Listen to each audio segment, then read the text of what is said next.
Hello, I'm Jean-Michel Cousteau, representing Ocean Futures Society, and I want to celebrate Earth Day, 50th anniversary of Earth Day.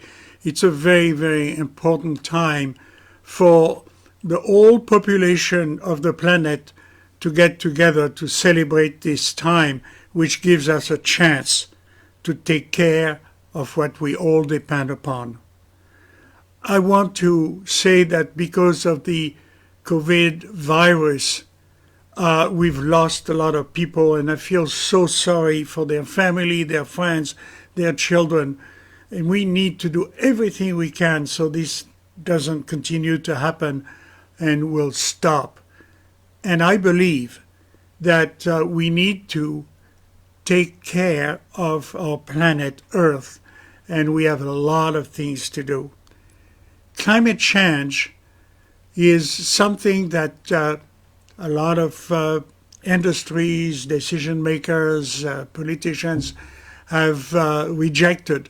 But it's a real fact. And I remember my father was talking about it, we were talking about it, and it became more and more the case in the last few years or decades. And now that with this coronavirus, we has stopped. We home. We're not driving very much. We're not going to places, and I'm happy to say that. Well, when I look at the ocean, the water is clear. The air we breathe is cleaner, and we have had a very, very strong impact on the climate, and the climate change is a huge issue. We need to remember forever that there is one human population, and that human population is connected all over the planet, wherever we live, with wherever we stay. And for me, it's absolutely critical that we take the time to connect with all of us, with each other. It's an exciting time in our history, because let's not forget that although we have one human population, the diversity of this population is critical, whether it's color or the let's say the way we speak, the original that we've received from our generations in the past. All of that is critical and very, very important to protect, preserve, and understand from each other. If we were all the same, it would be a boring planet.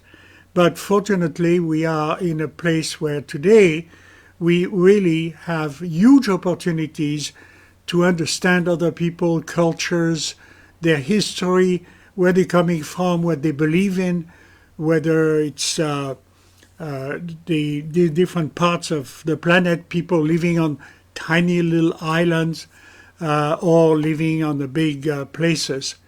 But let's not forget that this revolution of communication, which is due to the fact that we now all together as one species, we are the capital.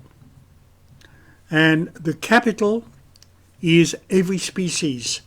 And we are very much aware of that. Every species, in addition to the humans, whether it's a plant or an animal, can live for a very long time. They're all connected to each other. They depend upon each other for their survival. Whether it's a plant or an animal, they all need each other. So for me, it's a very critical time to realize that and understand that every species is the capital. And we can only harvest or live off the interest produced by the capital. And as long as we do that, it will keep going on. But the minute we take more than nature can produce, whether it's a plant or an animal, ultimately we're losing some of these species. And what happens is we lose those species, the system becomes weaker, more in trouble to adapt to situation, is very much affected by the climate change, which is our emission of CO2, which literally pollute the air we breathe, creates heat, affect the ocean. The ocean gets warmer. In the ocean, we have acidification that is taking place, which kills coral reefs in many, many places. And what is on the coastline in many places is literally affected by the fact that we are weakening the system by losing species due to our emission of CO2, which means we have done that, and it's not criticizing, it's learning from the mistakes that we made in the past, and whether it's oil or whether it is the coal and all these species that we are using today to support us.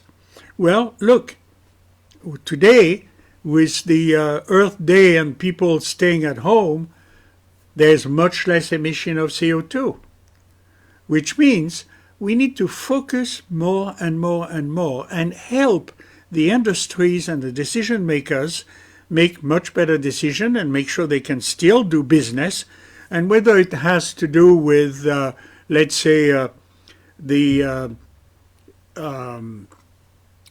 sun, the wind, the currents, the fact that we can capture the energy inside the ocean, we can capture the energy running from rivers, and people tell me, oh, we cannot have these things going fast because it's going to kill everything. Not true. Air is very compressible, but water is not. So the turning underwater cyclones, for example, go slowly, 3 or 4 rotations per minute, to do the same thing we do with the sun, which goes very, very fast. So the huge opportunities today, and what we have done on land is great, but the population of the human population is increasing, 100 million more people every year. So the demand on the finite resources is increasing. Well, we need to be more efficient. We need to protect what support every one of these species. We need to do the deforestation of the Amazon, for example, which is as big as the United States of America, because we all depend on the quality of the plants, the animals, and there are tens of thousands of people who live there who depend on the Amazon for their survival. So we have huge opportunities, and thanks to education, we are able to reach out people wherever they are, at home or in schools, universities, and we need to really understand that the biodiversity is synonymous of stability. And that's part of our educational programs that we pass on. We've had the pleasure of doing this in many schools. The hotel, like the Ritz-Carlton Hotel or the island of Catalina or other places on the planet, we have huge, huge opportunities to pass on the information. And the people on our team are so dedicated to make that happen. Biodiversity is synonymous of stability, which means we need to preserve as many of the species that are on the planet as we can, which means we can only take off the interest produced by the capital. Now that's, to me, very, very critical. And kids are like sponges. If we can pass on a lot of information to them, they are the ones who are going to be the decision makers of tomorrow. They are the ones who are going to go home and sit down with their parents and share with their parents the information they've learned. I remember what I was doing when I was 5 or 6 years old. I don't remember what I was doing last week, but I remember details of things that my parents, his associates, scientists were sharing with us when I was a little kid in the Mediterranean Sea. And I can tell you many things I used to see when I was a kid, which I cannot see anymore today. Well, it's up to us. We have a huge opportunity because we are the only species on the planet that has the privilege and the capacity not to disappear. And 71% of the planet is the ocean. We really need to remember that because the ocean is what we all depend upon. When you take a glass of water, well, you're drinking the ocean. When you're skiing on the ocean. And all of that comes from the ocean. It evaporates, it creates clouds, it creates rain. The rain comes down on the planet, and it helps plants to grow and animals to feed themselves or drink water. And it all goes right into the ocean with everything that we put in our neighborhood, in the streets, or the emission of CO2. All of that ends up into the ocean. Let's not forget that every other breath of air you take is coming from the ocean. And that ocean is doing everything it can to continue providing us with the privilege of being alive and enjoying the life that we have. So we are all connected to the ocean, whether we live near the coastline or we live way up on a mountain. I was with children, and one of my colleague, we were filming kids skiing on the ocean. Well, they were skiing on the ocean. And when you ski on snow, when you drink a glass of water, you're connected to the ocean. So we need to stop using the ocean as a garbage can because it is affecting everything, and those chemicals and heavy metals are literally affecting many plants, many animals, and we're losing species, and they're having a very hard time. And some of them we catch because it concentrates within the food chain and goes up to some of the big creatures or the plants, and we bring them up to us. And we need to understand that everything is connected. For example, there are a lot of plants that are growing very fast, like the kelp, for example, kelp forest in temperate waters, like along the coastline of California, but other places. Kelp forests are very, very important, not only because they are places where animals can be protected from other animals, but they also find food, and there are also clams that needs the kelp to feed themselves. And there's a whole industry, for example, of people who pick up those clams to eat them. And today, because the kelps are disappearing, those clams are not as good as they used to be. They're kind of very, very unpleasant. So we need to really understand, and again, connecting every one of us. And I'm happy to tell you that at Ocean Future Society, which I created to respect my father after he passed away, we have a mission, which is that if you protect the ocean, you protect yourself. So please do everything you can to make sure that we take care of what we all depend upon, and I believe we can. And Earth Day is a day to celebrate that, and at the same time to tell all the people who have suffered from this COVID virus or have lost people they love that we need to make that change. And we can do it, and we will do it. I'm totally convinced of that. I will celebrate in a few days 75 years of scuba diving, and I can tell you a lot of things have changed, but there are millions of species or hundreds of thousands of species in the ocean that have yet to be discovered. And thanks to the new technology that is being made available more and more, we can have with scientists like Sylvia Earle, who is going to speak very soon, we have a lot of opportunities to discover and make sure we protect what we all depend upon. If you have questions, I'll be glad to open it for your questions. And I know that sometimes it's very difficult for me because there are tough questions that are being made, but I'm there to do everything I can to answer your questions. So please feel free to ask me questions, and I'll drink a little bit of ocean right now. Jean-Michel, Beth Skidmore, she says, so grateful to hear from you on Earth Day. Would love to hear your thoughts on food choices and their impact on climate change. Food choices and what is our impact on climate change? We choose, but we cannot choose if we don't know.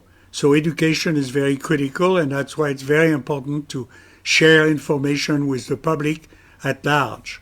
And that is being made available more and more thanks to the communication revolution. Another question? There's some people saying hi to you. Julie Newsom, hello, thank you for your presentation. Manuel Lascano saying hi. Sarah Welsh, it says, what can we do to help inspire younger generations to protect the Earth during this Earth Day in quarantine? Well, thank you to Manuel and Sarah. I really believe that we can literally do everything that is possible with the communication revolution that we're living today, whether it's your cell phone, your computer, or being able to receive mail from your teachers or your parents or scientists. And we can do that with every human being on the planet today. This communication revolution really means that we all connected to each other. So we need, and we have to adapt to that situation, which is very difficult, but I think we can, to make that. And until we have taken care of this virus and we have hopefully a way to make sure we avoid it in the future, we have, through education, huge opportunity to make that happen. Carrie Vonderhaar, happy Earth Day, Jean-Michel. 10 years ago, the Ocean Futures team was in the Gulf of Mexico documenting the Deepwater Horizon oil spill. What have we learned and where are we now? Well, thank you, Carrie. I think we've learned a lot, but we haven't done enough.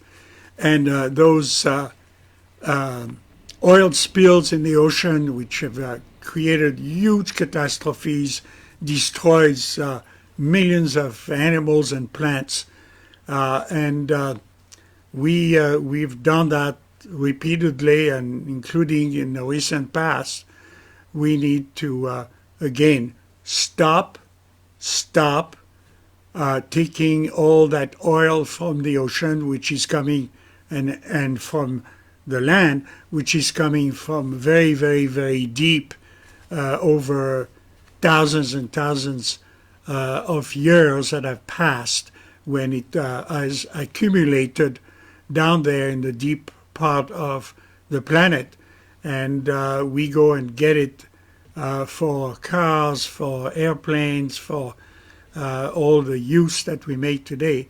that needs to change, and we can change it, as I mentioned earlier, with the opportunities of using the literally the power and the resources that are being made available by nature, whether it's the wind, the currents in the rivers and the ocean, or the sun, which brings us a lot of heat that we can take care for many, many questions, and replacing our bad way of using the finite, limited amount of the resources that we are taking out of the deep part of the planet. Add, is there a simple way, a lesson, a course to teach children, people who are living in poverty, how to protect the oceans, mostly for those who live in a very small islands and near the coast? Well, the question about children is a very, very big issue, and we need to do everything we can, and we have the power to do it. Kids who cannot be fed properly needs to be taken care of. And we need to concentrate and literally do everything we can to limit our consumption of everything as we do with all the waste that we create. And we can save a lot of energy, a lot of money, a lot of food, and we can make sure that no children in the very, very immediate future will never starve or suffer from getting fed properly. That we can do. And only after that is taken care of can we hope and literally we rely on these decision makers of tomorrow to make much, much better decisions by providing them with the information which will make them do much better decisions. Andrew Rogers from Ritz Kapalua, he says, Aloha Jean-Michel, great time, see you in February. What can we do today to take positive action in our day-to-day lives? Andrew, thank you very much for your question. We can do a lot on our day-to-day life. And that has today with our consumption of energy, our consumption of food, which is connected to his energy as well. And we need to start to limit our use of certain species that requires a lot of other species to feed themselves. So there are a lot of carnivores we need to stop using. And in any event, we need to make sure we never take more than the interest produced by the capital. So there are many species on land that have consequences. For example, as we add another 100 million people to the planet like we do on a regular basis, we need more cows, and that means we need more space for them, and we cut more trees. Thousands of miles of trees are being cut. That's what's happening in the Amazon today and also on land. And that is a catastrophe because we need those trees, obviously, to not only emit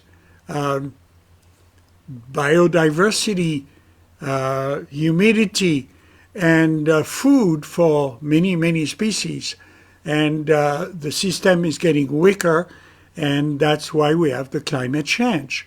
And the climate change, which is affected now more and more, are affecting a lot of people on land, but on those little islands, I notice that there are few islands that are disappearing one after the other.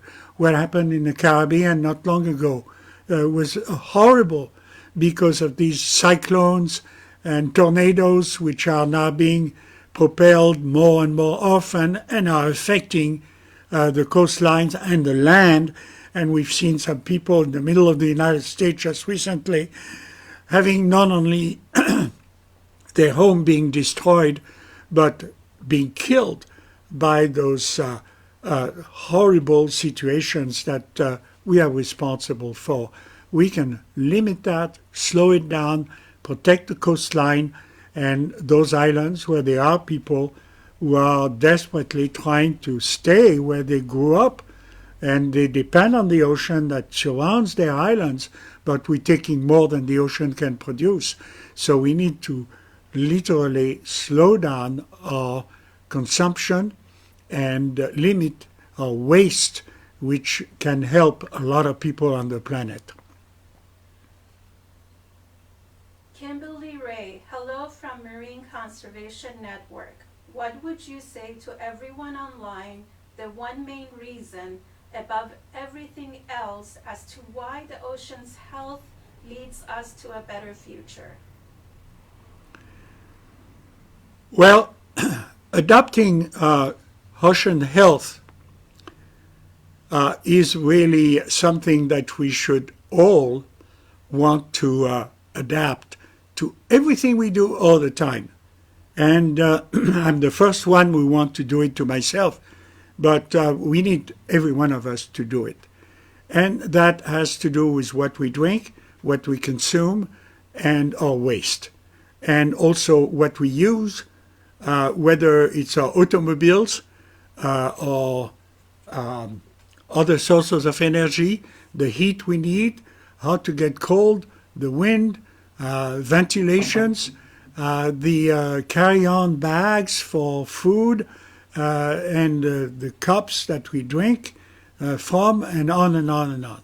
Everything that we can do to be recycled, to be the capital we protect, is going to help us. And you know what? Ultimately, we're going to save millions and millions and billions of dollars by doing the right thing when it comes to the way we look at the environment, the way we look at what we on, and stop thinking that there is always enough for all of us, 8 to 9 billion people on the planet. That is coming to its limit, and we know more and more, thanks to science, researchers, we are more and more aware of what needs to be done, and we need to do it. And we are there in communication with not only the young people and the decision makers of tomorrow, but time is very critical, and we need to sit down with the people running the industries, whether it's restaurants or big industries, and the decision makers in the political world. These people need to listen to us. It's not an issue of being re-elected next few months or in a few years. That's not the point. We need to constantly thinking about the future. And if we care about our species, we want to protect it. And when I look at children in the eyes, I said, I will never let you down. And I am happy to say that we are heading in that direction, but we can change the way we treat our environment to make sure that the human species will enjoy being on this beautiful, unique planet on our system. And remember, if you protect the ocean, you protect yourself. And thank you very much to all of you, but I know I have to pass on the baton to the next program. Thank you.